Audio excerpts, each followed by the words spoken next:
Sign the papers, mother, or you'll never see your granddaughter again. Christopher's voice was like ice as he tossed the petition onto my kitchen table. He thinks because my joints are swollen with arthritis, my mind is gone too. He called me an analog relic, a useless hurdle in his quest to steal my house for his failing startup. He slammed the door, locking me in with his new, smart, security system, thinking I was his prisoner. He has no idea who he's really dealing with. Listen to the end to hear how I handled it, and subscribe to hear more of my journey. The paper cut is so precise I don't notice it at first. The serrated edge of the legal petition slices into the meat of my thumb, a thin red line appearing just below the knuckle. I watched the blood well up, a tiny bead of crimson against the waxy pallor of my skin. The pain registers a moment later, a bright, clean sting layered over the deeper, duller throb of rheumatoid arthritis that's been my constant companion for the last decade. I don't flinch. I've learned to catalog pain, to file it away in mental folders marked, managed, or ignore until later. I sit at my mahogany table in the kitchen, the morning light pouring through the floor-to-ceiling windows like a spotlight on a stage I didn't audition for. The sun catches the polished surface of the granite island, throwing fractured reflections onto the white subway tile backsplash. Everything in this kitchen gleams, the stainless steel appliances, the pendant lights hanging like glass teardrops, the knife block Christopher gave me last Christmas with its weighted German steel. It's a kitchen designed to impress, to signal success, to say I have arrived. Right now, it feels like a showroom, sterile and cold. Christopher stands over me, his shadow stretching across the island like a stain that won't come out. He's wearing one of his Italian wool suits, charcoal gray, slim fit, tailored within an inch of its life. The fabric probably cost more than my first car. His shirt is crisp white, the collar stiff enough to cut, and his tie is a muted burgundy that screams, I'm serious, but approachable. The whole ensemble is a costume, a performance of filial concern and corporate gravitas. But I can smell the desperation underneath the $200 aftershave, something metallic and sharp, like ozone before a lightning strike. My gnarled fingers trace the edge of the document in front of me, following the heavy black type that reads petition for incompetence across the top. The paper is thick, expensive bond stock, the kind lawyers use when they want to intimidate. Below the heading, there's a neat, laser-printed X where Christopher wants my signature. Just one stroke of a pen, and I hand over my autonomy, my home, my life. It's a formality, mother, Christopher says, his voice smooth and modulated, like he's addressing a child or a very slow investor.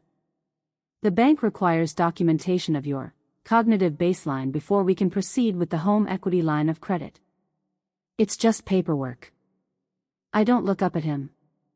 I keep my eyes on the document, reading the legalese with the kind of focus I used to reserve for server logs and security protocols.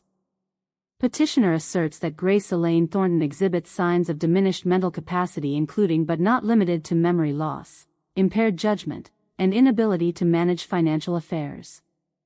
Memory loss. Impaired judgment. Inability to manage financial affairs. Each phrase is a scalpel, precise and cold. The startup is a black hole, Christopher, I say, my voice steady despite the stiffness creeping into my jaw. And I am not a rescue flare. I push the document back across the table toward him, the heavy paper sliding smoothly over the polished wood. The sound is a soft shush, like a whisper of refusal. I watch his face, searching for the reaction beneath the mask. His eyes, steel blue like mine, inherited from my side of the family, narrow just a fraction. There's a flicker of something ugly behind the polished veneer, like a shadow moving under ice. You're being unreasonable, he says, and the temperature in his voice drops 10 degrees. This isn't about the startup. This is about protecting you. You're 72 years old. You live alone in a house that's far too big for one person. You have a chronic condition. Rheumatoid arthritis, I interrupt, my tone clinical. Not Alzheimer's. Not dementia. My joints are inflamed. My mind is intact. He doesn't like being interrupted. I can see it in the tightening of his jaw, the way his fingers drum once, twice, against his thigh. He's used to boardrooms where he controls the narrative, where his voice is the loudest and the final word. He's not used to his mother calling his bluff. Grace.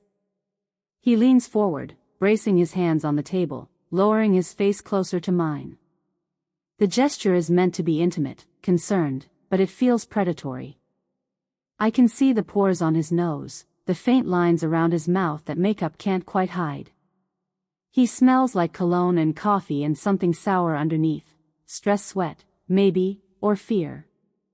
I need this loan. The Series B round fell through. We're 3 weeks from payroll default. If I can't secure bridge financing, the company folds. Everything I've built. Everything you've built, I echo, and I let the words hang in the air between us like smoke. His filial concern is a polished veneer, a mask he's been wearing since he arrived this morning with his leather messenger bag and his legal documents and his carefully rehearsed pitch. He needs the home equity loan, my home, my sanctuary, the house I bought with my late husband 30 years ago, to patch the hull of his sinking tech firm.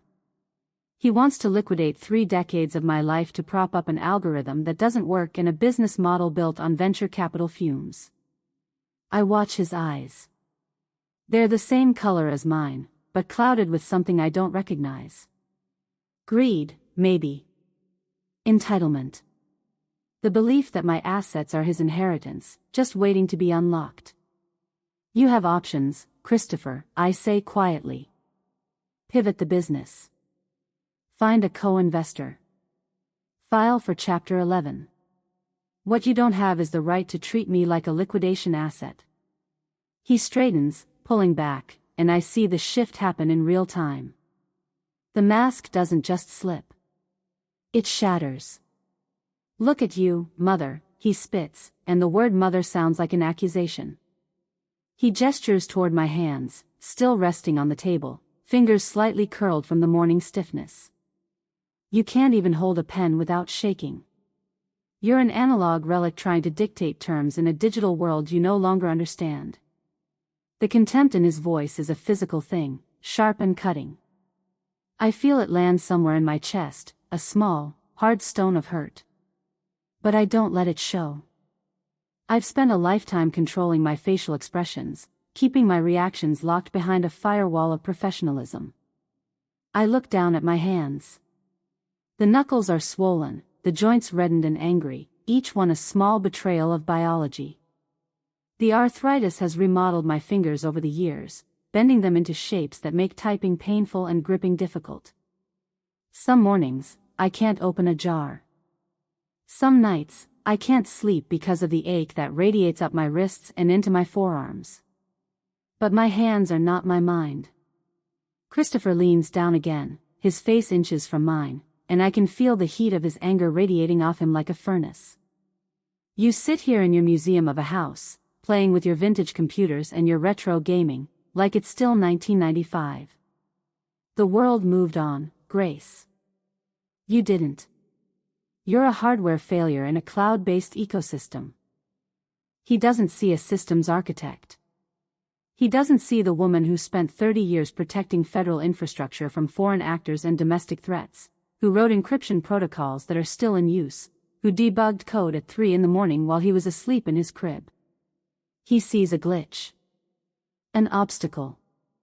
A deprecated program taking up memory in his timeline. I understand more than you think, I say softly. He ignores me. Sign the loan, he says, his voice dropping to a low, jagged whisper, or Maya leaves for London tomorrow morning. The threat hits me harder than a physical blow. My breath catches. For a moment, the kitchen tilts, the sunlight too bright, the air too thin. Maya. My granddaughter. My heartbeat. The only person in this world who sees the woman behind that senior label. She's 14, brilliant, stubborn, kind in ways that break my heart. She texts me memes I don't always understand but laugh at anyway. She FaceTimes me after school to show me her latest Minecraft build or complain about her biology teacher. She's the reason I installed Discord. She's the reason I still care about staying connected. I've already initiated the transfer, Christopher continues, watching my face like a predator tracking wounded prey. New school. New life. Full boarding program at Wickham Abbey. And a complete block on your confusing digital influence. You won't have her phone number. You won't have an email address. You won't even have a FaceTime link. He's hunting for the break in my expression, the moment I crumble. He thinks he's found the lever, the one point of failure in my defenses. He thinks he's trapped a defenseless old woman. He's forgotten that I spent 30 years protecting systems from people much, much smarter than him. Think about it, Grace, he says, straightening. Your independence versus her presence in your life. Your pride versus her voice. It's a simple cost-benefit analysis. I don't answer. I can't. If I open my mouth, I'm afraid of what will come out, rage, desperation, a plea I can't afford to make. He mistakes my silence for defeat. Christopher doesn't wait for a rebuttal. He snatches the unsigned petition from the table, the paper snapping in the quiet room like a whip crack. He folds it once, sharply, and slides it into the inner pocket of his jacket. The motion is precise, controlled, the kind of gesture that says this conversation is over. He turns on his heel, his polished leather Oxfords clicking a frantic, arrogant rhythm on the white oak floors. Each step is a punctuation mark, a staccato drumbeat of certainty. Think about the girl, Grace, he calls over his shoulder as he strides through the kitchen toward the foyer. You have until the morning to decide if your independence is worth her disappearance. He doesn't look back. He doesn't need to. His posture is ramrod straight, shoulders squared, chin up, the false confidence of a man who thinks he's already won the hand. I watch him go, my hands still folded on the table, my breathing shallow and controlled. The sunlight catches the edge of his watch, a Rolex, platinum, the kind of statement piece meant to impress investors and intimidate subordinates. It glints once, a flash of cold metal, and then he's through the archway and into the foyer. I hear the rustle of his jacket as he adjusts it. The soft creak of the leather messenger bag as he slings it over his shoulder. The faint beep of his phone as he checks a message, probably something from his COO or his lawyer or one of the other vultures circling his failing company. And then, the front door. The door thuds shut, a heavy, final sound that reverberates through the floorboards and up into my bones. It's the kind of sound that says done, finished, locked. For a moment, the house is silent except for the faint hum of the refrigerator and the distant tick of the grandfather clock in the hallway. Then I hear it. A high-pitched, digital chirp. Cheerful. Friendly. Utterly at odds with the heavy thunk of the deadbolt sliding into place. The smart locks. Christopher insisted on installing them last Christmas. He presented them to me like a gift, wrapped in shiny paper with a bow, talking about peace of mind, and safety features, and remote monitoring. I let him install them. I watched the technician drill into my doorframe, replace my old brass deadbolts with sleek electronic modules, sync everything to an app on Christopher's phone. I thought it was overkill. Paranoid. A solution in search of a problem. I was wrong. I stand up slowly, my knees popping, the arthritis flaring in my hips as I shift my weight.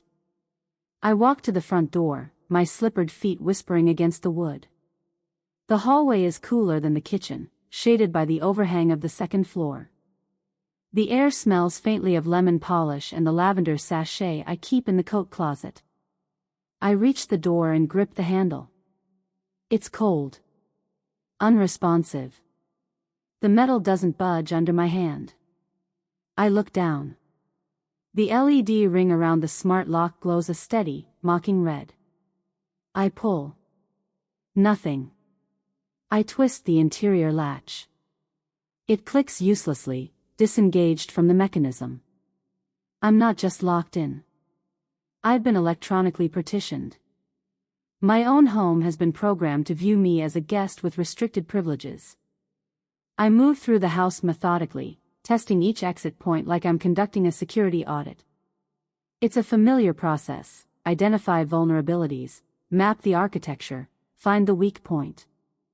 Except this time, I'm on the wrong side of the firewall. The French doors leading to the patio. I approach, and the magnetic sensors register my proximity. Chirp. Thunk. The secondary bolts engage, smooth and automated. Through the glass, I can see my garden, the raised beds I built last spring, the trellis heavy with clematis, the stone path winding toward the back fence. I can see freedom. I just can't reach it. I try the kitchen window next, the one over the sink that faces the side yard. I grip the handle and pull upward. The motorized sash stays frozen, locked in place by servos I can't override manually. The glass is double-paned, reinforced. Breaking it would require a sledgehammer and a willingness to trigger every security alarm in a 3-block radius. I walk to the wall-mounted iPad in the hallway, the home command center. It's a sleek 12-inch display that controls the lights, the thermostat, the locks, the security cameras. I tap the screen. It flickers to life, showing a clean, minimalist interface. And a PIN entry screen I didn't set. Senior Safety Mode, active. The text is rendered in a friendly, sans serif font. Cheerful. Reassuring. Completely patronizing. Below it, a message: this mode restricts access to certain features to ensure the safety and well-being of the primary resident. For assistance, contact your authorized caregiver. Authorized caregiver. Christopher. He's turned my fortress into a cage, utilizing the very smart infrastructure I allowed him to install under the guise of peace of mind. Every lock, every sensor, every camera, it's all networked, all controlled from his phone, all designed to keep me contained. I am physically isolated. A prisoner in a cul-de-sac. A sharp, white-hot flare of pain shoots through my right wrist without warning, forcing me to lean against the marble countertop for support. My hand spasms, the fingers curling inward like dried leaves, the tendons pulling tight. I suck in a breath through my teeth, waiting for the wave to pass. It doesn't. The pain is a living thing, radiating from the joint up into my forearm, settling into the bone. I look down at my hand, at the swollen knuckles and the reddened skin stretched tight over the inflammation. It's a betrayal of biology, a slow-motion collapse of cartilage and synovial fluid. The rheumatologist called it moderate to severe and prescribed anti-inflammatories that upset my stomach and did almost nothing for the pain. Christopher thinks this is my total reality. He sees the tremor in my hands, the stiffness in my gait, the way I wince when I open a jar, and he concludes that my mind must be failing too. As if cognition and motor function are the same circuit. As if a failing peripheral device means a corrupted core processor. He's an idiot. I rub the base of my thumb with my left hand, massaging the joint in slow, circular motions. The skin is dry and papery, thin enough that I can see the veins beneath. I am 72. I am arthritic. I am currently trapped in my own home by my own son. But the pain is just data. It can be managed. Filed away. Overridden when necessary. I close my eyes and take a long, slow breath. The maternal shock, the visceral hurt of a son's betrayal, the gut punch of losing Maya, is a luxury I can no longer afford. Emotion is noise. Right now, I need signal. I feel the shift happen, the familiar sensation of plugging in. It's a mental gear change I learned decades ago, back when I was the only woman in a room full of men who assumed I was the secretary. Back when emotional was a slur and hysterical was a diagnosis. I learned to compartmentalize. To separate Grace the mother from Grace the architect. My pulse slows. The panic recedes like a tide pulling back from the shore. What's left is cold, clinical clarity. Christopher thinks he's running a simple lockout script. He's forgotten that I helped write the protocols for the firewalls he's trying to use against me. Logic is never analog. I survey the kitchen with new eyes, not as a grandmother trapped in her home, but as a systems architect analyzing a network. Every smart device is a node. Every sensor is a potential access point. The infrastructure Christopher thinks is a cage is actually a map, a detailed, exploitable map. The refrigerator hums quietly in the corner, its internal cameras scanning for expired milk and low inventory. It's connected to Wi-Fi, synced to a grocery delivery app, always listening. The voice-activated lights overhead, waiting for commands. Alexa, turn on the kitchen lights. Alexa, set a timer. Alexa, call Christopher. The Nest thermostat on the wall, learning my patterns, adjusting the temperature, logging every movement through its motion sensors. The security cameras, small, discreet, mounted in the corners of every room. They blink red when they're recording. Right now, every single one is blinking. They are all eyes and ears for Christopher's phone. A distributed surveillance system feeding him data in real time. He can see when I move from the bedroom to the kitchen. He can hear if I try to make a phone call. He can monitor my every breath. But he's made a mistake. I look down at my left wrist. The medical arthritis monitor is a sleek, silver band that Christopher forced me to wear 6 months ago. He said it was for my own good, that it would track my tremors and heart rate and send alerts if I fell or had a medical emergency. He said it would give him peace of mind. To him, it's a leash. A way to monitor my decline. A data stream proving I'm too frail, too compromised, too incompetent to manage my own life. To me, it's a wearable computer with a Bluetooth 5.0 radio, a Wi-Fi module, and a direct handshake to the house network. It's the weakest link in his security chain. And he has no idea. I pull out a chair and sit back down at the mahogany table, smoothing the fabric of my emerald silk blouse. The material is soft under my fingertips, expensive, the kind of quality that lasts. I chose this blouse deliberately this morning, along with my tailored gray trousers and my thin-framed reading glasses. I look like a grandmother. Polished. Proper. Harmless. I need to play the part. If Christopher is monitoring me, and I know he is, then he needs to see exactly what he expects to see. The movement patterns of a defeated, confused old woman. Shuffling from room to room. Sitting for long periods in despair. Making tea. Staring out the window. The performance of decline. Behind the mask, I will be working. I'll map his network architecture. I'll identify the handshake protocols, the authentication tokens, the privilege hierarchies. I'll find the exploit. Every tremor he thinks he's recording will be a deliberate, rhythmic tap against the sensors, a haptic language he isn't programmed to understand. I reach for the teapot on the counter, moving slowly, my gait shuffling and uncertain. I fill the kettle with water, set it on the stove, and turn the burner to medium. The blue flame licks the bottom of the copper kettle.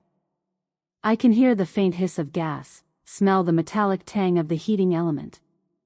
I shuffle back to the table and sit down, folding my hands in my lap like a woman with nothing left to do but wait. But my mind is running. Christopher has frozen my external communications. No phone. No internet. No contact with the outside world. He's isolated me inside a smart home prison, thinking he's cut me off from the network. He's wrong. He's given me access to the most powerful tool of all, the network itself.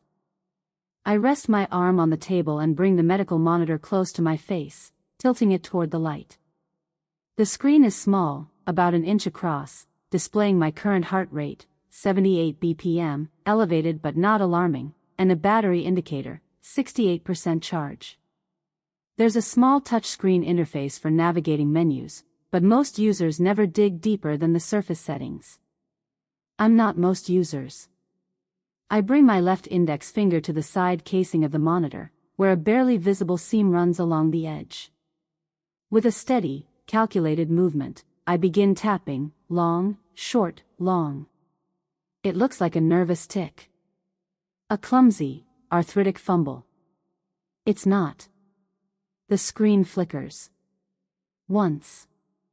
Twice. The heart rate display vanishes, replaced by a diagnostic menu that shouldn't be accessible to end users.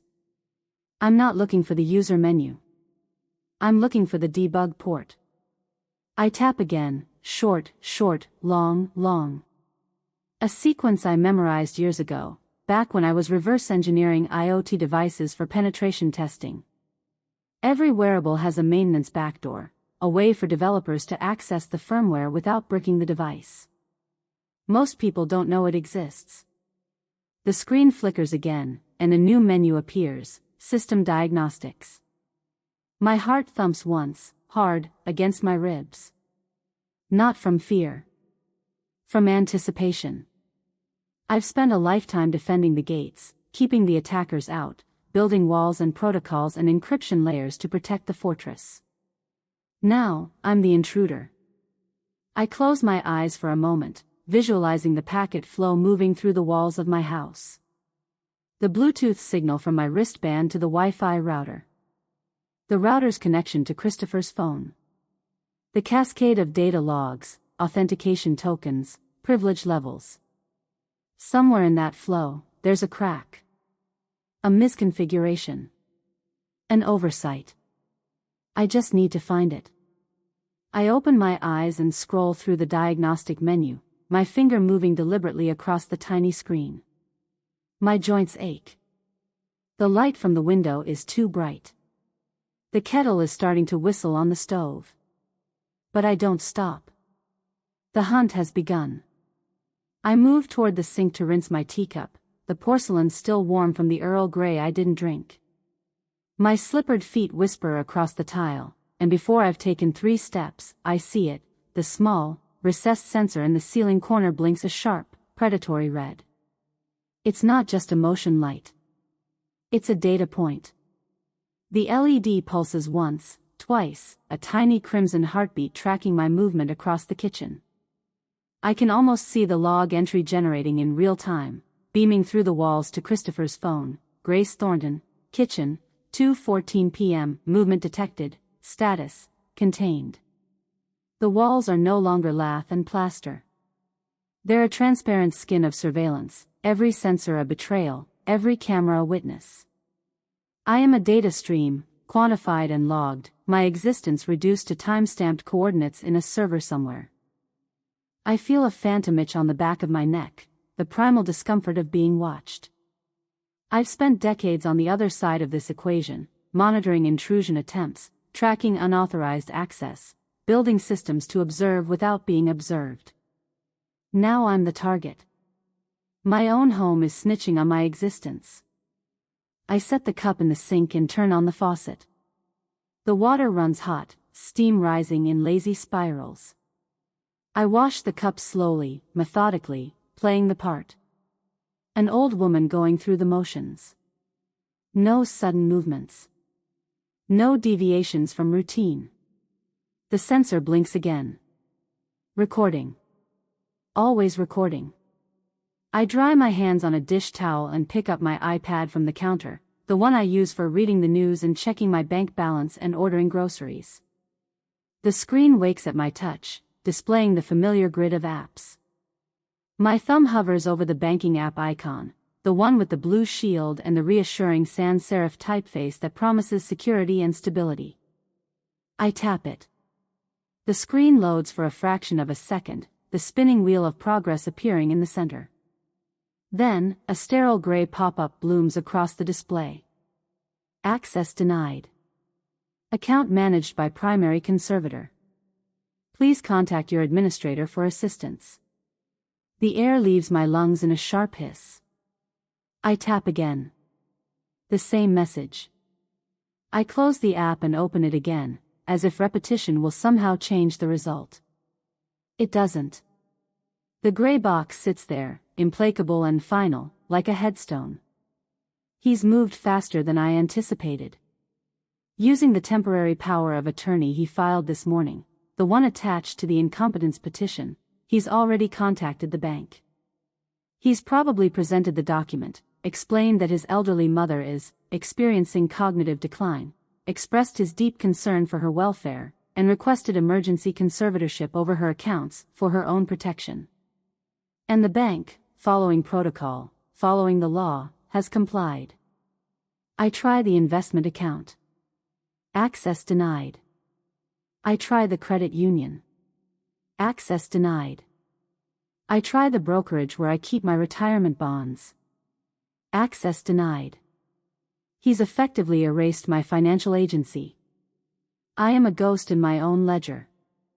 My retirement, my savings, the fruit of 30 years of federal service, the overtime I worked debugging critical infrastructure, the promotions I earned in a field that didn't want me, the paychecks I deposited and invested and watched grow over 3 decades, it's all been moved behind a digital wall I no longer have the keys to.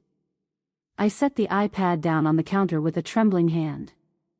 The tremor isn't manufactured this time. It's rage, pure and white-hot, coursing through my nerves like voltage.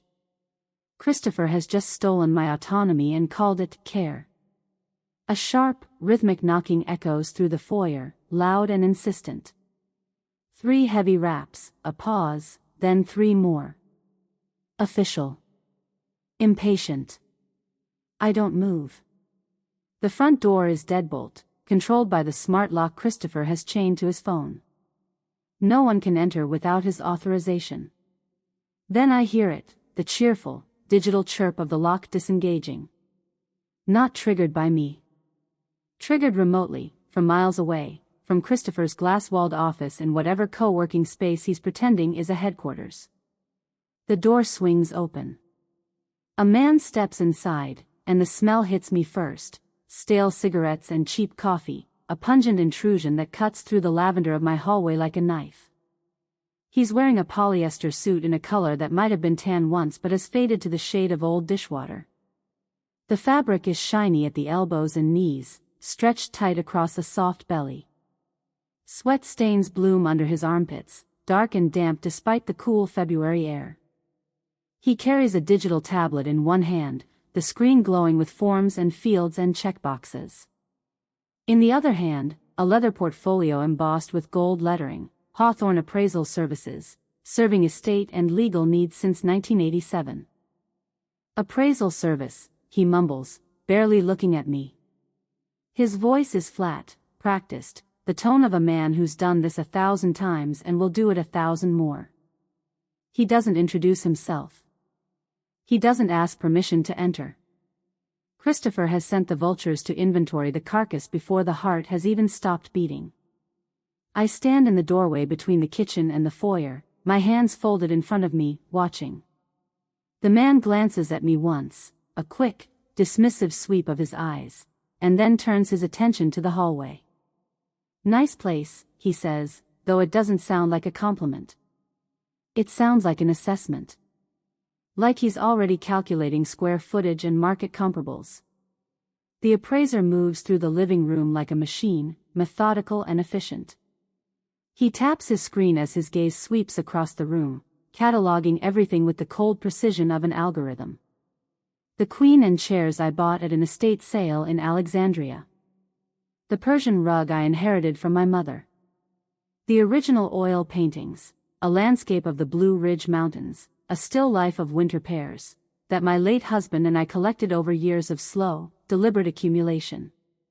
He doesn't see art. He sees liquidation values.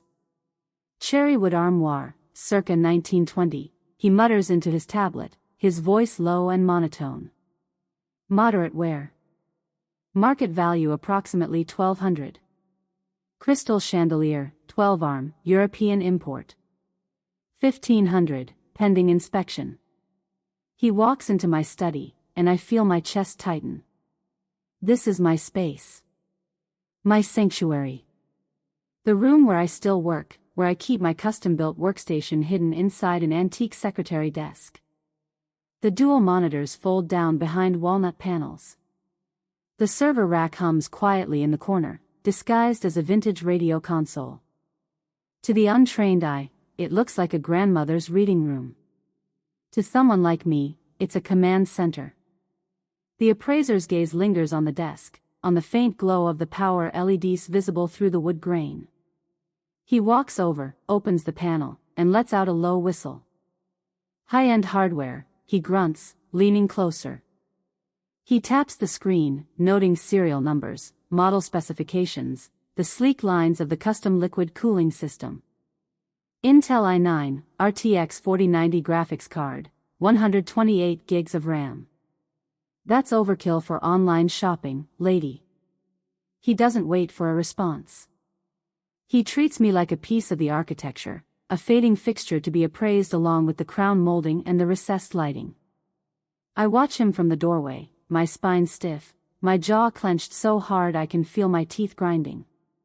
He's valuing my life's work in depreciated dollars, clearing the path for Christopher to liquidate everything once the memory care facility doors lock behind me.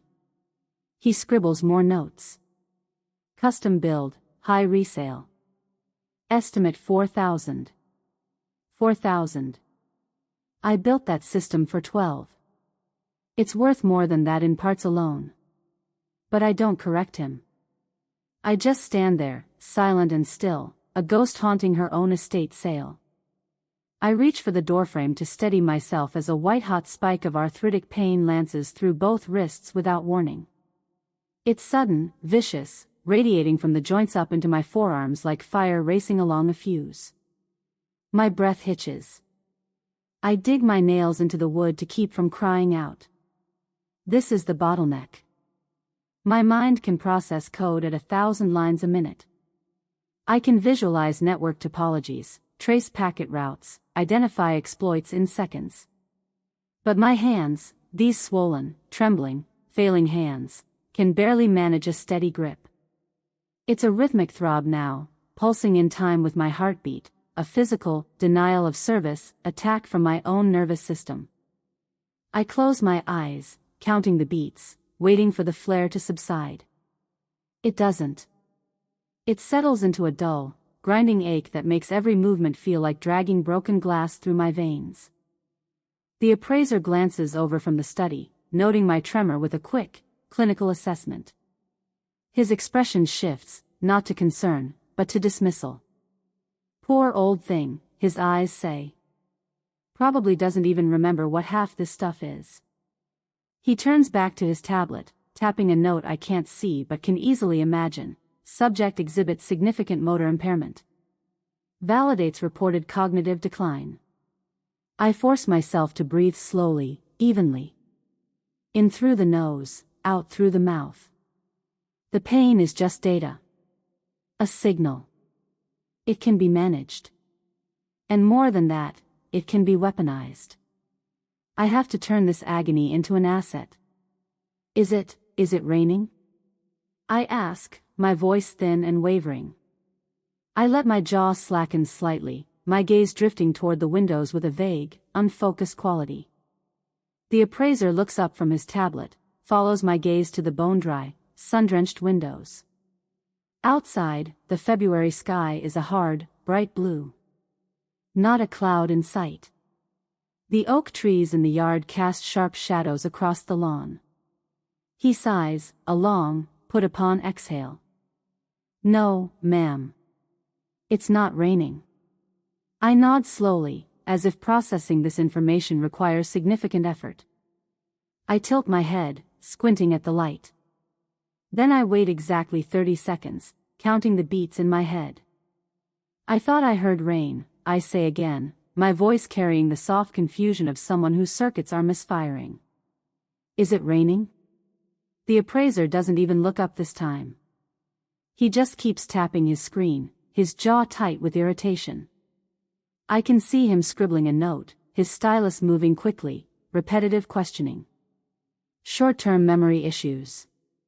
Confirms documented cognitive decline. Good.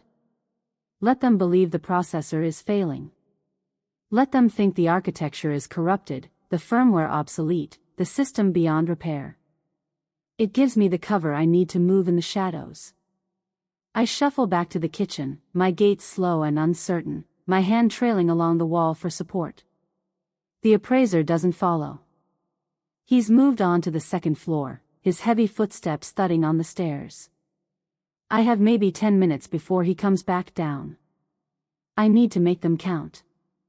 I pull open the junk drawer next to the sink, rummaging through the accumulated debris of decades, rubber bands, expired coupons, takeout menus, a tangle of charging cables. My fingers close around a small emergency sewing kit, the kind you get at a hotel. I pop it open and extract a single silver needle, thin as a hair, sharp as a scalpel.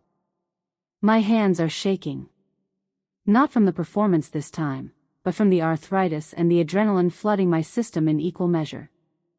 I set the needle on the granite counter, then reach for my left wrist. The medical arthritis monitor gleams under the kitchen lights, its sleek silver casing smooth and unblemished. To Christopher, to the doctors, to everyone who sees it, it's a passive device, a sensor, a tracker, a leash. They think it only transmits. They don't realize it can also receive. Using the edge of the counter as a brace, I grip the monitor with my right hand and use my thumbnail to pry at the seam running along the back casing. The plastic resists, then gives with a faint snap. The back panel lifts away, revealing a circuit board no bigger than a postage stamp. There. 2 copper contacts, faint and tiny, labeled DP1 and DP2. Diagnostic port. My heart hammers against my ribs, a frantic percussion that I'm sure the monitor is recording and beaming to Christopher's phone. Elevated heart rate. Stress response. Subject agitated. Let him think I'm upset. Let him think I'm panicking. With a shaky but determined hand, I bridge the 2 contacts with the needle.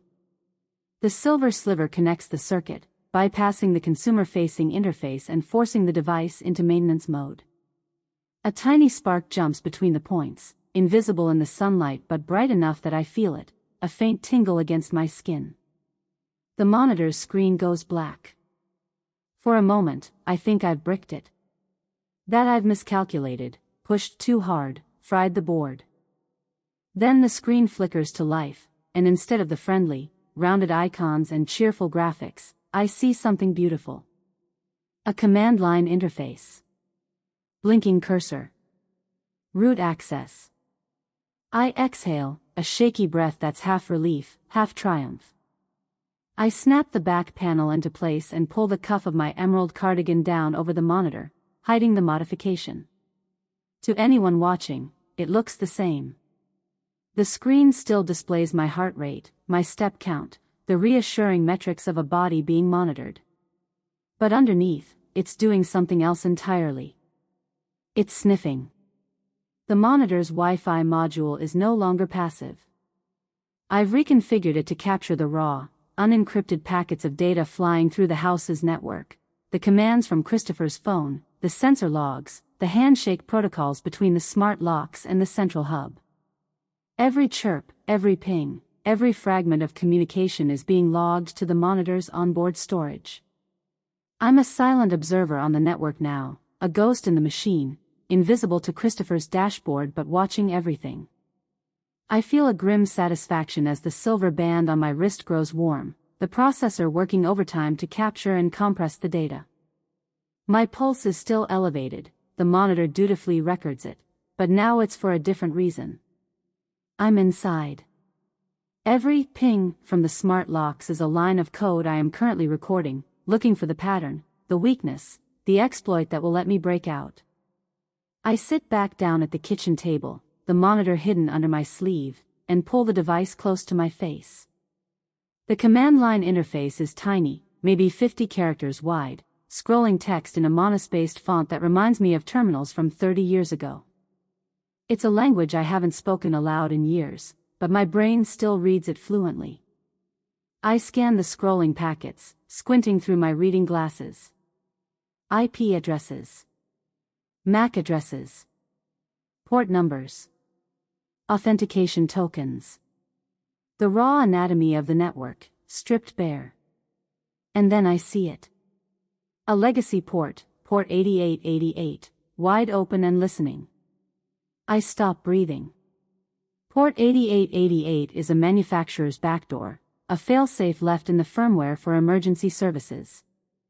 If there's a fire, if someone is trapped, if the system locks up and becomes a death trap, firefighters can send an override command through port 8888 and force every lock in the house to disengage. It's a life-saving feature. And Christopher, in his arrogance, didn't bother to close it. He bought the most expensive, senior safety package, the one with military-grade encryption and biometric authentication and real-time monitoring. He thinks it's unbreakable because the marketing material said it was bank-level security. But he doesn't know how it works. He knows how to buy tech. He knows how to install it, how to configure the user-facing settings, how to check the logs on his phone. He doesn't know the architecture underneath. I found the crack in his digital armor. I just need a bridge to the outside to exploit it. Grace? Why are you standing so close to the router? Christopher's voice booms through the ceiling-mounted speakers, distorted and loud, the bass rattling the pendant lights above the kitchen island. I jump, the needle slipping from my fingers and clattering onto the tile floor. My heart lurches. He's watching. Not just the sensors. He's monitoring the network traffic in real time, watching the data flow, looking for anomalies. He's seen the medical monitor's signal linger too long near the Wi-Fi hub. He's noticed the unusual packet activity. He's suspicious. Go to your room and lie down, mother, his voice continues, cold and authoritative, the tone of a jailer correcting a disobedient inmate. You're overstimulating yourself. The appraiser is almost done. There's a pause, a crackle of static, and then the intercom cuts off with a sharp, electronic pop. The silence that follows is heavier than the noise. I bend down slowly, retrieving the needle from the floor. My hands are shaking. I slip it into my pocket and glance up at the nearest camera. The red LED blinks steadily, watching. He's not just monitoring me. He's controlling the narrative. Documenting my every move, building a case file of cognitive decline and erratic behavior to present to the court. I need to be more careful. I head toward the stairs, my footsteps slow and shuffling, the performance of an obedient, confused old woman following orders. But as I reach the bottom of the staircase, I feel it, a shift in the air, a subtle change in the ambient hum of the house. The low thrum of the refrigerator doesn't change, but something else does. The light on the Wi-Fi router in the hallway, the small box mounted near the ceiling, turns from its usual steady green to a dull, ominous amber. I stop. I stare at it. Amber means limited connectivity. Amber means the external connection has been severed. I walk to the foyer, to the landline mounted on the wall near the coat closet. I lift the handset, press it to my ear. No dial tone. Just silence. I hang up. Lift it again. Nothing. I pull the monitor close to my face, checking the diagnostic screen. The field labeled external IP is blank. No connection to the outside world. No route to the internet. Christopher hasn't just locked the doors. He's severed the fiber optic line.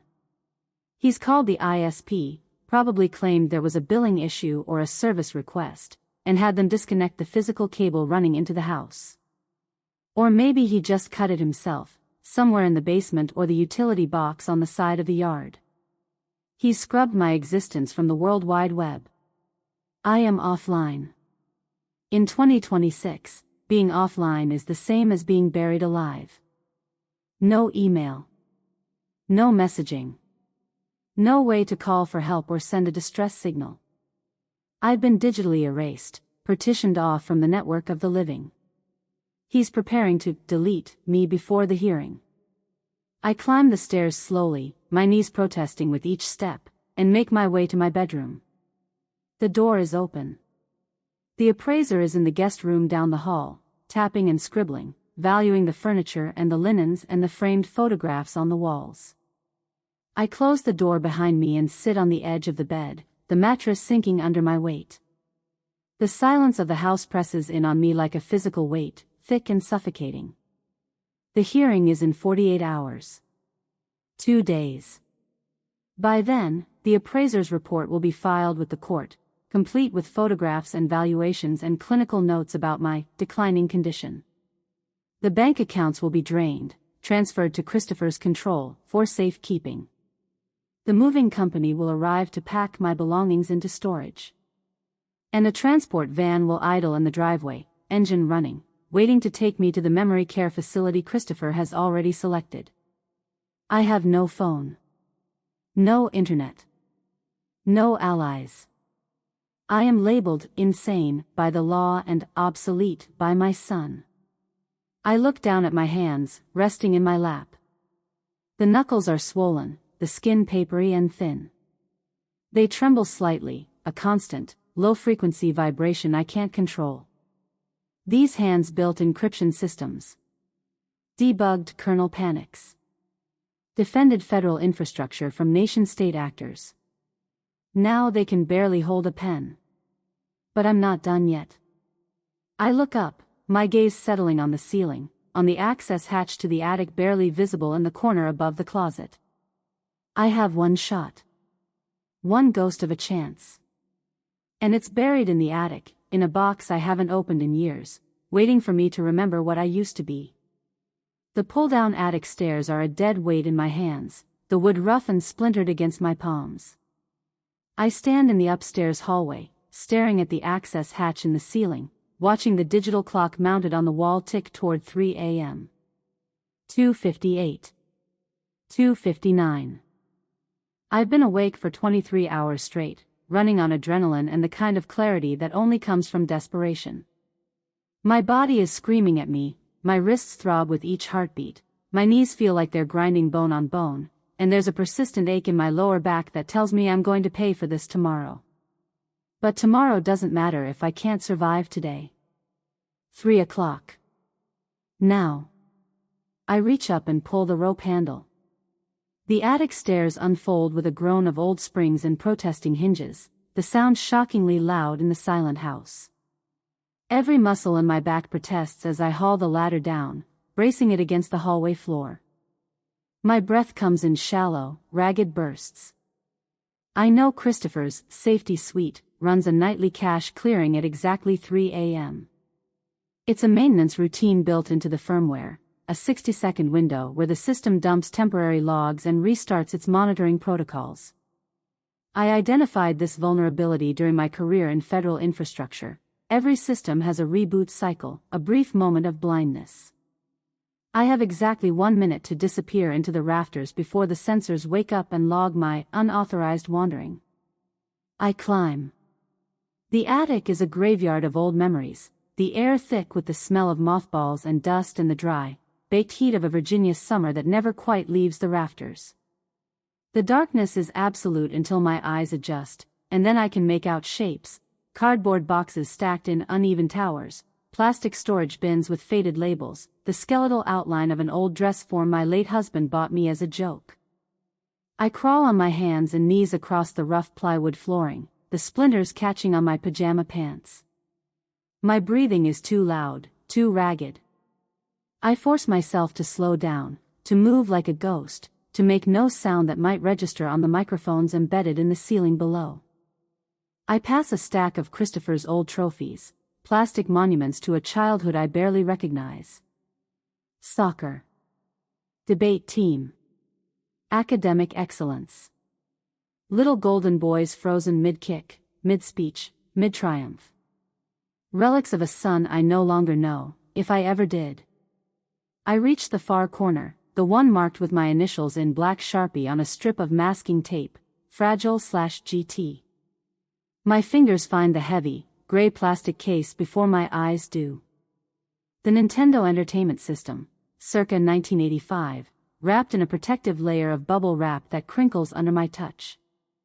I spent months modifying this unit years ago, back when I was teaching Maya that true security lies in the obsolete, in the analog, in the systems that don't connect to the cloud. I pull it free from the box, cradling it in my lap. The console is surprisingly heavy, solid in a way modern electronics aren't. To Christopher, this is junk, a relic from a dead era, worthless in a world of streaming and cloud gaming and always online connectivity. To me, it's a pirate radio station. I clear a space on the dusty floorboards, pushing aside a stack of old tax returns and a box labeled winter coats. I find the 13-inch CRT television I've kept hidden under a moving blanket, its curved glass screen covered in a fine layer of dust. I plug the console into the TV using cables that feel absurdly thick compared to modern connectors, RCA jacks, red and white and yellow, color-coded for a world that believed in physical, tangible connections. I press the power button on the television. The glass screen crackles with static electricity, a sharp snap against my fingertips. A pinpoint of white light appears in the center of the screen, then expands outward, filling the curved display with a harsh, gray glow. I flip the power switch on the Nintendo. Bling. The familiar two-note chime rings out, small and defiant in the darkness. The screen flashes, then settles into a low-resolution blue, the color so saturated it makes my eyes water. The light illuminates the cobwebs overhead, the dust motes swirling in the air like snow. This machine doesn't have a MAC address. It doesn't have a firmware backdoor or a wireless module or any of the vulnerabilities that plague modern IoT devices. It's a closed loop, an island of silicon that exists completely outside the network. The house's smart grid can't see it. Christopher's monitoring software can't detect it. It's invisible. My hands are shaking as I pick up the controller, the lightweight plastic feeling tiny and fragile in my swollen fingers. But for the first time today, the tremor isn't just the arthritis. It's anticipation. I navigate the 8-bit menu with the directional pad, the rubber buttons clicking softly under my thumbs. The screen displays a simple list of games: Super Mario Bros., The Legend of Zelda, Metroid, titles from another era. I'm not looking for Mario. I enter a specific sequence of directional inputs: up, up, down, down, left, right, right. It's a combination I programmed into the custom kernel a decade ago, hidden beneath the consumer firmware like a trapdoor under a carpet. The screen flickers. The cheerful game menu vanishes, replaced by a stark, green-on-black interface. Monospaced text. Blinking cursor.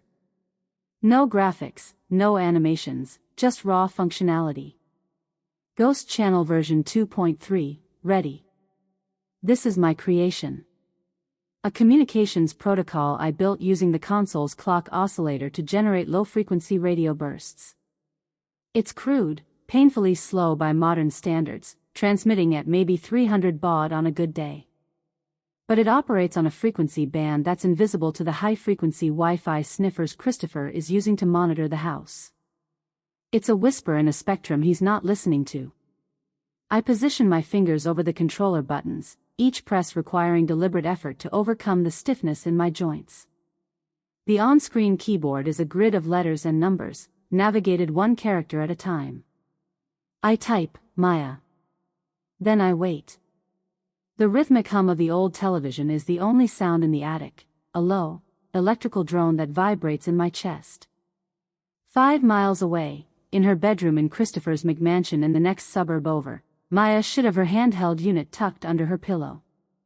A modified Game Boy I gave her for her 13th birthday, preloaded with the same Ghost Channel software. She promised me she'd keep it charged. She promised she'd check it every night. But it's 3 a.m. on a school night, and she's 14, and I'm asking her to wake up and save her grandmother using technology from before she was born. 1 minute passes. 2. I'm about to try again when the screen flickers and new text scrolls across the display in blocky, pixelated letters.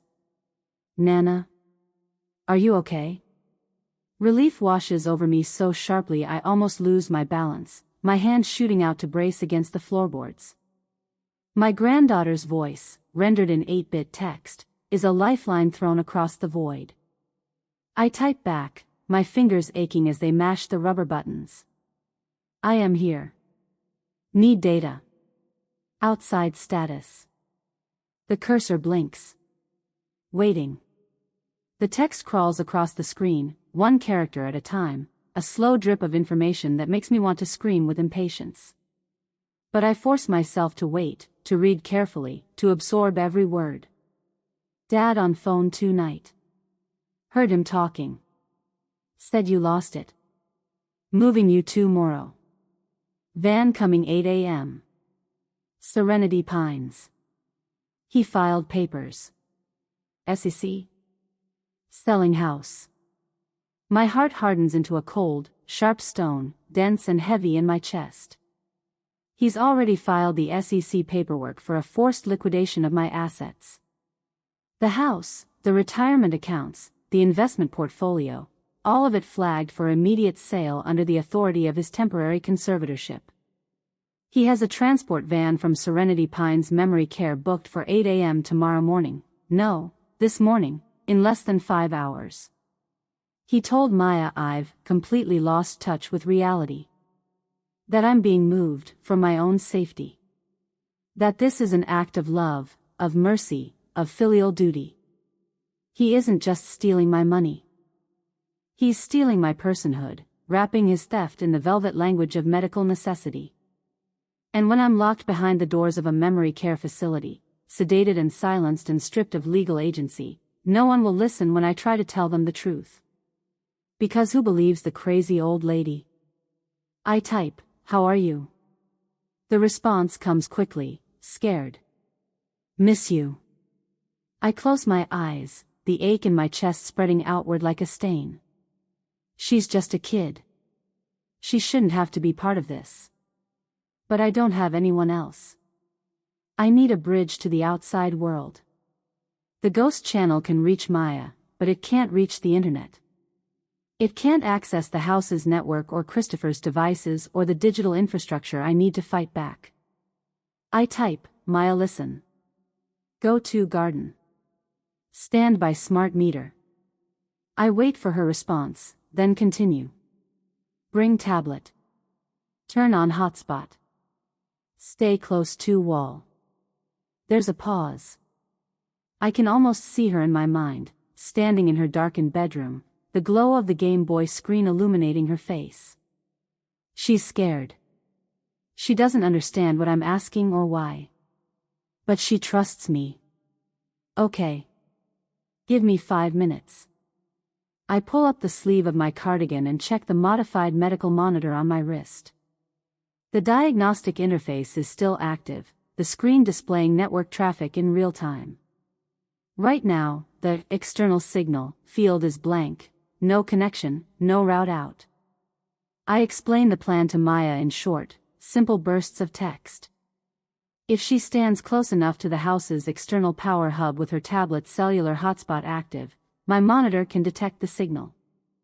I can use her connection as a proxy, a temporary bridge to the internet.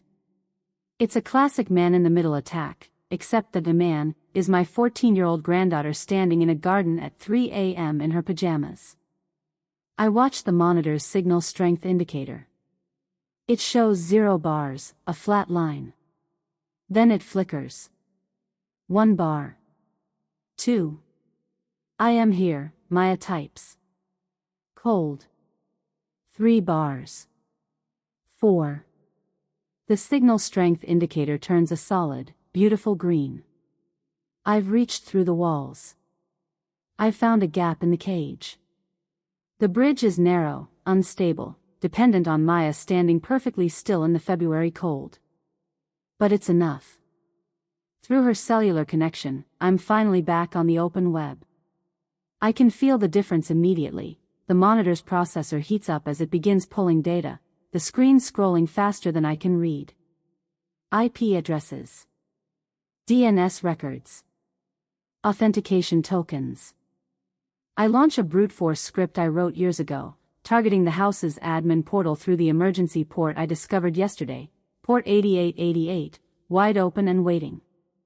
The script cycles through common administrative passwords, exploiting the fact that the manufacturer's default credentials are almost never changed. 5 attempts. 10.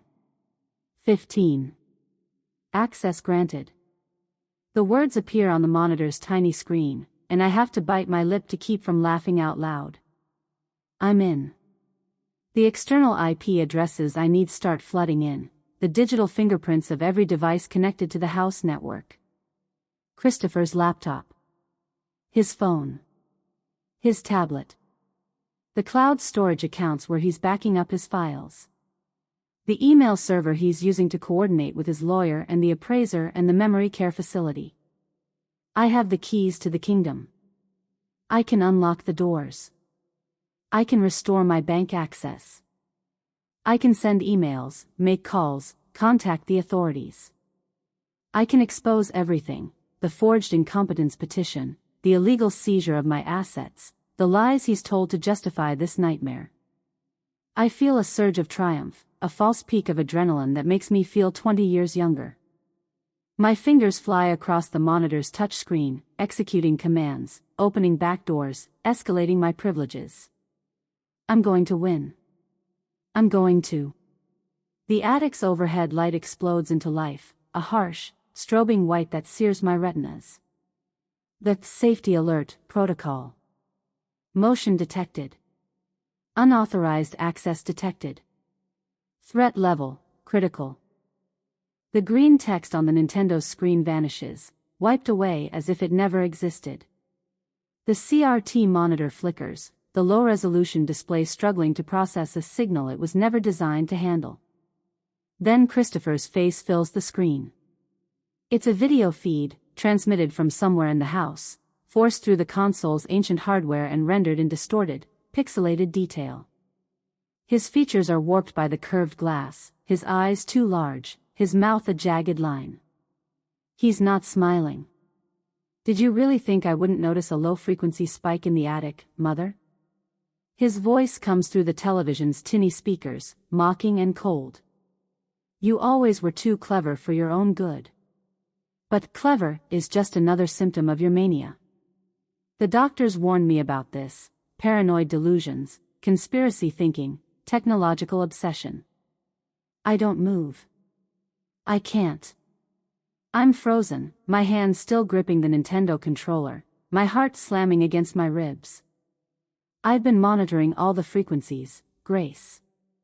The house isn't just watching the Wi-Fi. I installed a full-spectrum analyzer in the basement. Every radio burst, every electromagnetic anomaly, every signal you tried to hide, I saw it all. He leans closer to the camera, his face distorting further. You think you're so smart. You think you can outmaneuver me with your outdated tech and your Cold War tricks. But I've been 3 steps ahead of you this entire time. The screen goes black. The attic door is kicked open, the wood splintering against the frame with a crack that sounds like a gunshot. I flinch, my body curling inward on instinct. Christopher storms in, his silhouette cutting through the dust motes and the harsh white light from the hallway. He's still wearing his suit from yesterday, rumpled now, the tie loosened, the shirt collar open. He looks like he hasn't slept. His eyes are wild, bloodshot, rimmed with dark circles. He doesn't say a word. He crosses the attic in 3 long strides, his polished Oxfords thudding on the plywood. He reaches down and wrenches the Nintendo console from the floor, the RCA cables snapping with a series of sharp, electric pops. The television screen goes dark. He holds the gray plastic box in his hands for a moment, examining it like it's a piece of evidence. Then he throws it to the ground. The console hits the floorboards with a dull thud. Christopher lifts his foot and brings his heel down on it, hard. The plastic casing cracks. He stomps again. And again. The sound echoes in the small space, crack, crack, crack, like bones breaking. No more toys, Grace, he snarls, his face inches from mine. I can smell the coffee on his breath, the sour tang of stress sweat.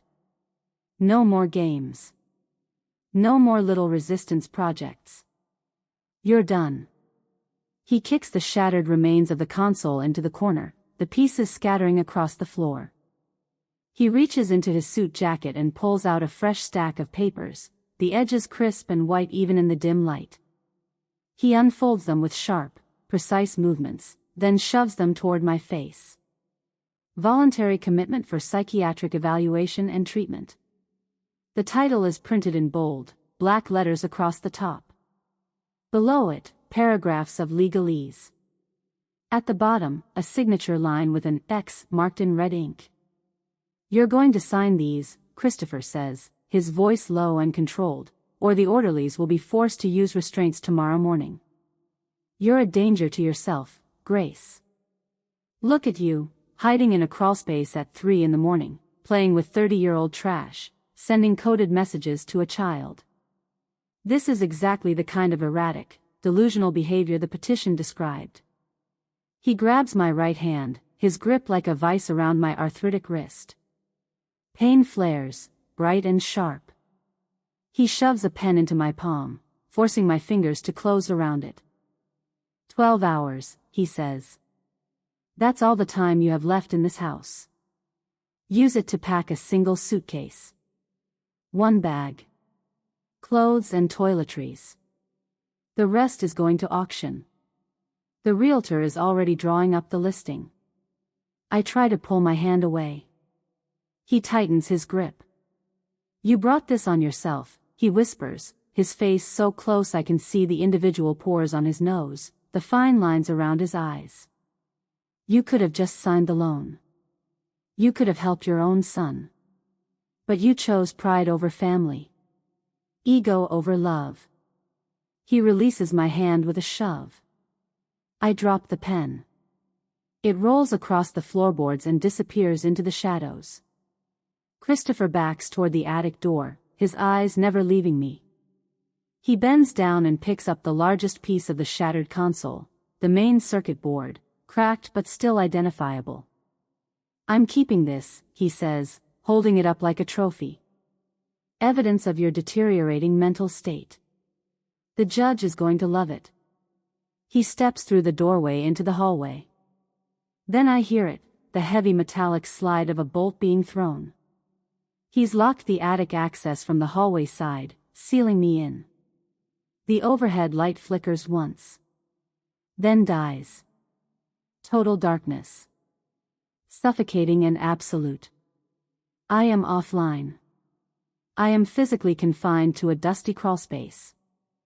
And the law now sees me as a woman who has lost her mind, a delusional senior citizen who breaks into attics in the middle of the night to play with obsolete technology and send paranoid messages to her granddaughter. I listen to Christopher's receding footsteps, the sound of his dress shoes clicking against the hardwood floor below, growing fainter and fainter. The sound of my son walking away from the problem he thinks he's finally solved. I sit in the darkness for a long time, my breath shallow, my heart still racing. The attic smells like failure, dust and heat and the acrid scent of burned electronics from the shattered console. I pull my knees to my chest, wrapping my arms around them, and close my eyes even though it makes no difference in the dark. Maya is still out there, standing in the cold garden, waiting for instructions that will never come. Christopher has won. Except he made one mistake. He took the console. He took the evidence of my delusion. But he left me with the medical monitor still strapped to my wrist, still running its modified firmware, still connected, however tenuously, to Maya's cellular signal. And he doesn't know that in the 60 seconds before he burst through the door, I uploaded a single, compressed file to my granddaughter's tablet. A file containing every packet of data I've captured over the last 24 hours. Every command Christopher sent to the smart locks. Every log entry from the surveillance cameras. Every authentication token. Every incriminating email. Every financial transaction. Everything. I don't smile. I don't feel triumphant. I just sit in the darkness and wait for morning, because the game isn't over yet. It's only just beginning. The attic is a tomb of cold air and dust, but my mind is a furnace. I don't need the Nintendo anymore. That was never the point. The console was a distraction, a piece of theater in Christopher's performance of my decline. Something visible, physical, dramatic, proof of my paranoid delusions, that he could photograph and present to the court. But the real work happened in the 60 seconds before he broke down the door.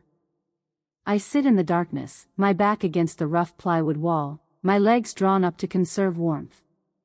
The attic is unheated, and February in Virginia cuts deep at night. My breath makes small clouds in the air.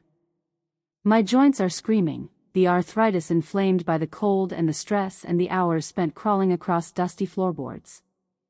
But none of that matters. I close my eyes and feel the rhythmic buzz against my wrist, the haptic heartbeat of my modified medical monitor. It's a pattern Christopher wouldn't recognize, wouldn't even notice if he were watching the logs. 3 short pulses. Pause. 3 short pulses. Pause. It's the sound of a successful infection.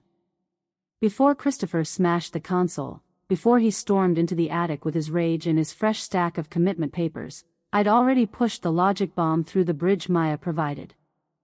A dormant script, elegant and patient, nestled deep in the house's local server. A Trojan horse waiting for a specific administrative handshake to wake up and execute. I spend the night counting the vibrations, a prisoner marking time until the sun rises so she can burn the prison down from the inside. At 7:30 a.m., I hear the low, diesel thrum of a van engine vibrating through the attic floorboards. The sound is unmistakable, heavy, industrial, the kind of vehicle built for utility rather than comfort. I crawl to the small, circular gable window at the far end of the attic and peer through the dusty glass. The morning light is pale and cold, washing everything in shades of gray. A white Ford Transit idles in my driveway, its exhaust plumes curling in the crisp morning air like a funeral shroud. The Serenity Pines logo is printed on the side panel in cheerful teal lettering, "Memory Care with Dignity." Below it, a phone number and a tagline, "Where every day is a new beginning." The irony is sharp enough to cut. 2 orderlies step out of the van, checking their watches with the bored efficiency of men here to collect a piece of furniture. They're both wearing clinical scrubs, one in navy blue, the other in burgundy, and carrying clipboards. The driver lights a cigarette, leaning against the hood, his breath and the smoke mixing in the cold air.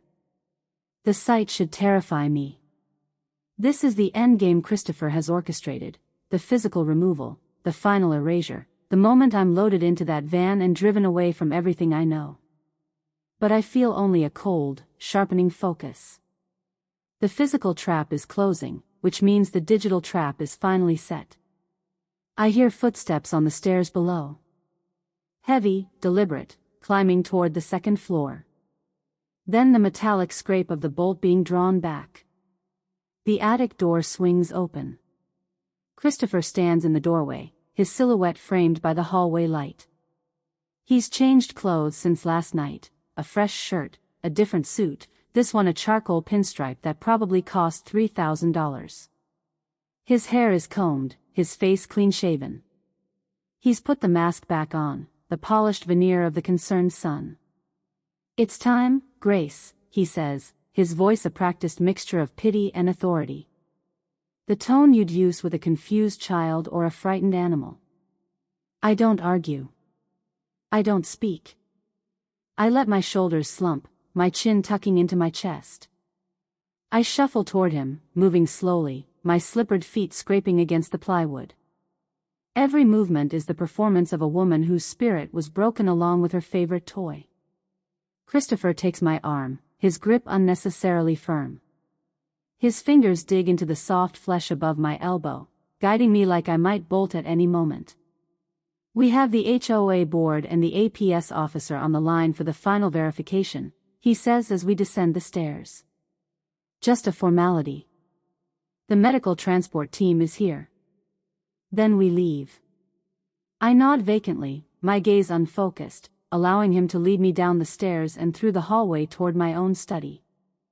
The study where his laptop is waiting. The study is clinical and cold, the morning light filtering through the plantation shutters in narrow, geometric slats. Christopher has rearranged the furniture.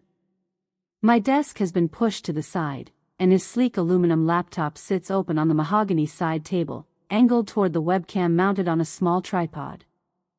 He sits me in a high-backed chair in the corner of the room, just far enough from the laptop to be visible on camera but too far to reach the keyboard. He wants the board to see me, the distraught, fading mother, without me being close enough to interfere.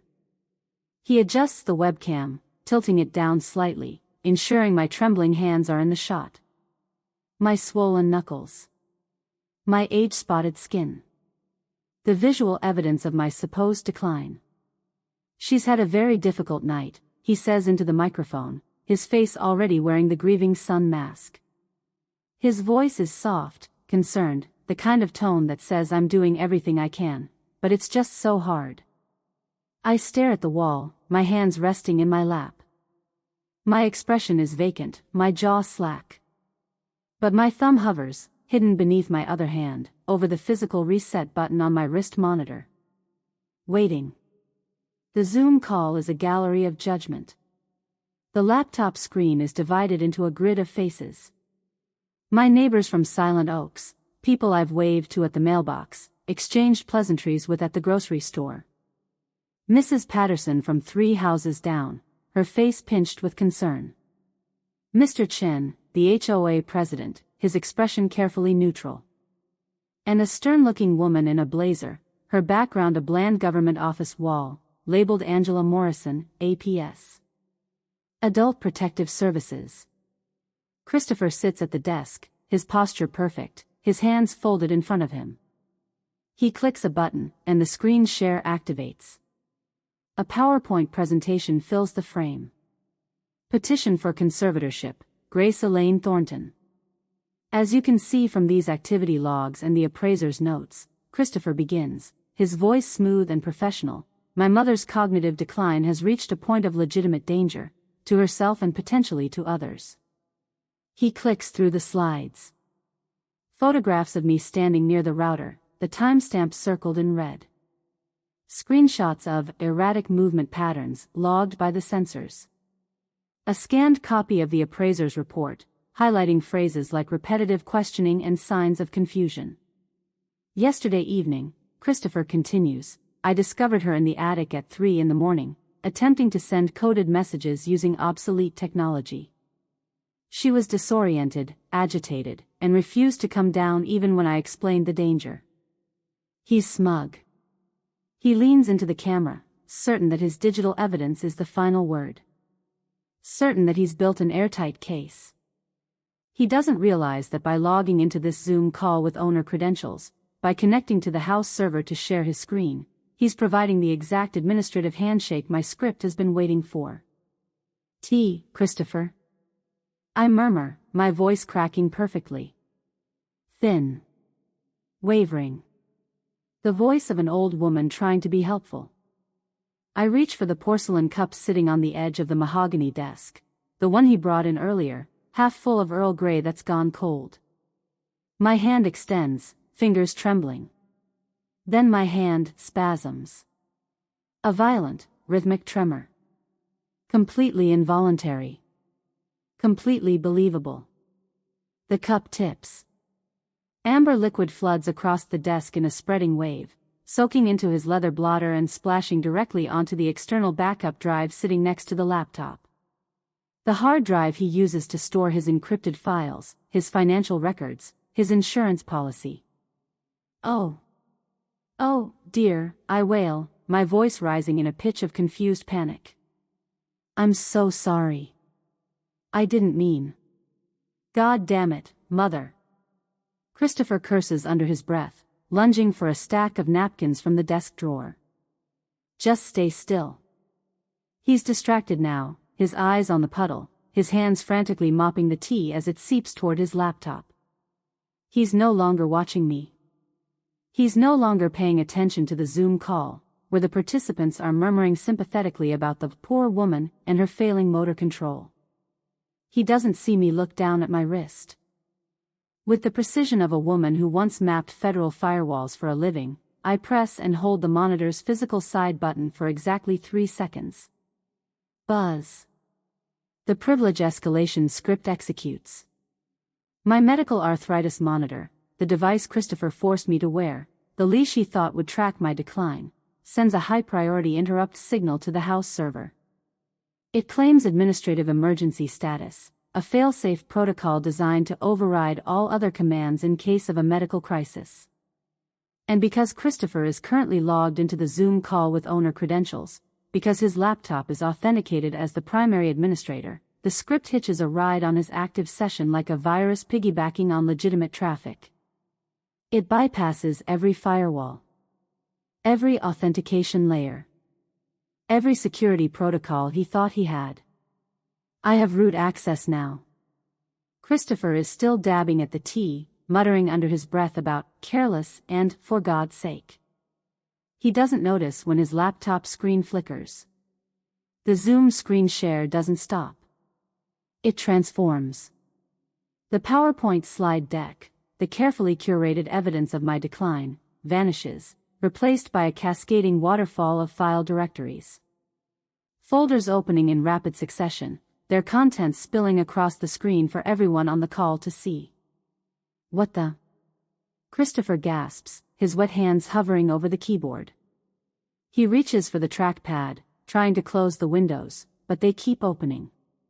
Faster and faster. A folder labeled offshore_wire_logs snaps open. Rows of Excel spreadsheets. Bank transfers to accounts in the Cayman Islands. Dates. Amounts. $2.3 million siphoned from his company's operating account over the last 6 months. Then another, predatory_liens_Thornton.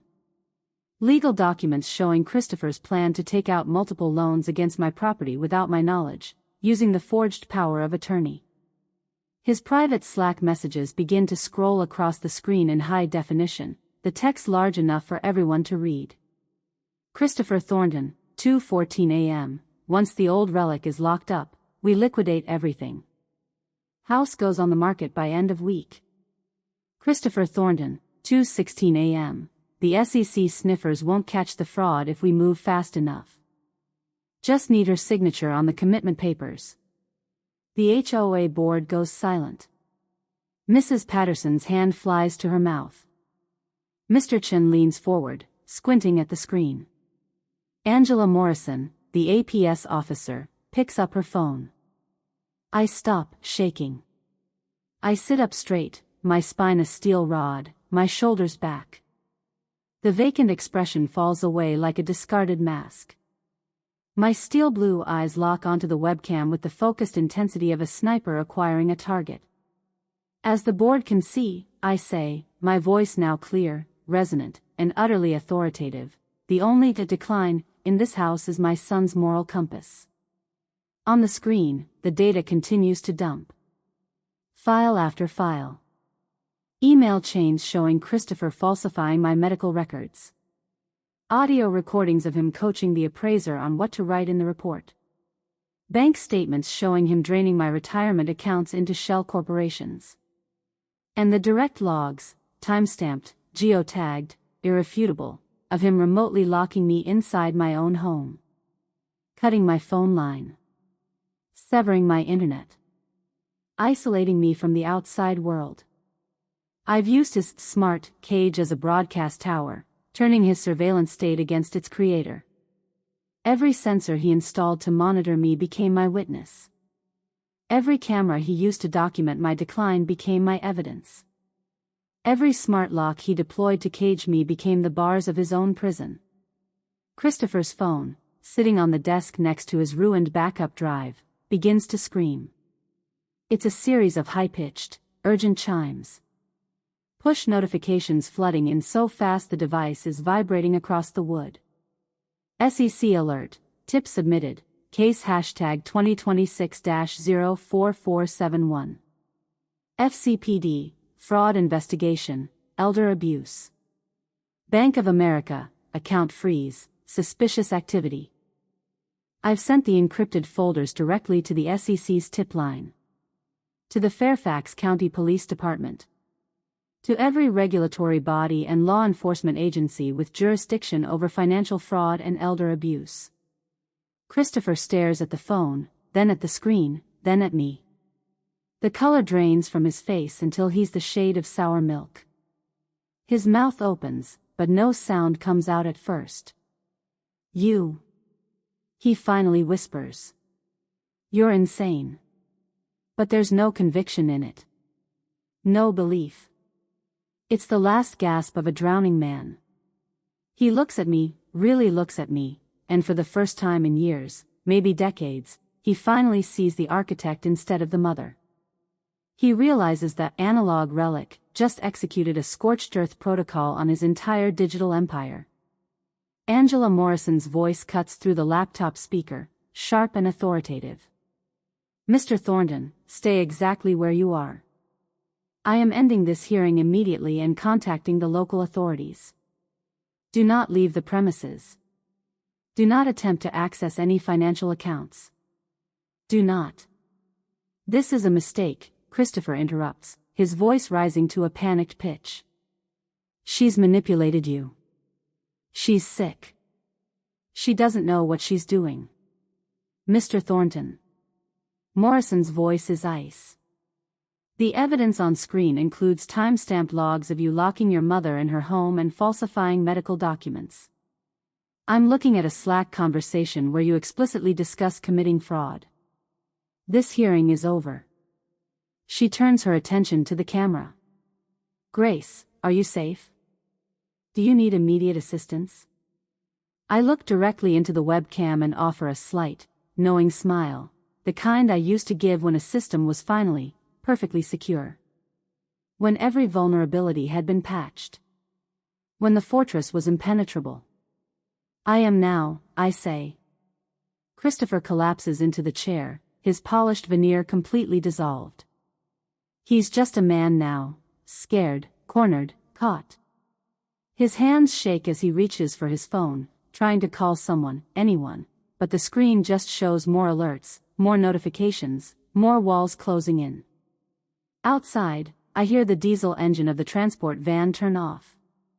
Then, cutting through the morning air, the rising wail of sirens. The transport van is no longer for me. The sirens I hear in the distance are for him. 1 week later. The smart locks are in the trash, replaced by honest brass and steel. The kind you open with a physical key, the kind that can't be overridden remotely or locked by someone 3 states away. I sit in my sun-drenched kitchen, the February morning light pouring through the windows and warming the mahogany table. The scent of Earl Grey tea rises from the porcelain cup in front of me, steam curling in lazy spirals. The silence of Silent Oaks is finally peaceful, not stifling. No sensors tracking my movement. No cameras recording my every breath. No algorithmic surveillance judging whether I'm competent enough to exist in my own space. Just the quiet hum of the refrigerator. The distant bark of a neighbor's dog. The rustle of wind through the oak trees in the yard. I tap a command on my private, secure terminal, the one I rebuilt in my study after the police finished collecting evidence. The screen flickers to life and Maya's face appears, clear and sharp, no ghost channels, no proxy bridges, no desperate workarounds. Just a direct, encrypted video call. Hey, Nana, she says, grinning. She's in her bedroom, the afternoon light making her dark hair glow. How's the fortress? Impenetrable, I say, and I mean it. Christopher is in custody, facing multiple federal charges. Wire fraud. Elder abuse. Falsification of medical records. The SEC froze all his assets. His startup declared bankruptcy within 48 hours. The conservatorship petition was not only denied but used as evidence of his intent to defraud. The house is mine. The bank accounts are mine. My life is mine. I trace the edge of a new garden plan spread across the table with my gnarled fingers. My joints still ache, the arthritis hasn't magically disappeared, the pain is still a constant presence, but my mind is a fortress, and its gates are finally under my sole command. I'm proud of you, Maya says quietly. For fighting back. I'm proud of you, I reply. For standing in the cold at 3 a.m. with a tablet, helping your grandmother stage a digital coup. She laughs. Can I put that on my college applications? Absolutely not. We talk for a while longer, about school, about her plans to visit this weekend, about the new encryption algorithm I'm teaching her. When we finally say goodbye, I close the laptop and sit for a moment in the quiet. The sunlight catches the edge of my teacup, throwing fractured rainbows across the granite countertop. I am 72 years old. I am arthritic. I am a widow, a mother, a grandmother. And I am the architect of my own life. Logic, as I've always said, is never analog. But neither is justice. If you made it to this moment, thank you for listening all the way through. Most people bail before the bill comes due. But here, the bill always comes due. What started as humiliation and disrespect ended with receipts, truth, and a payoff they never saw coming. If you want more stories where karma shows up without mercy, hit subscribe and come back for the next one. Now tell me in the comments, what was the most disgusting thing they did? What crossed the line for you?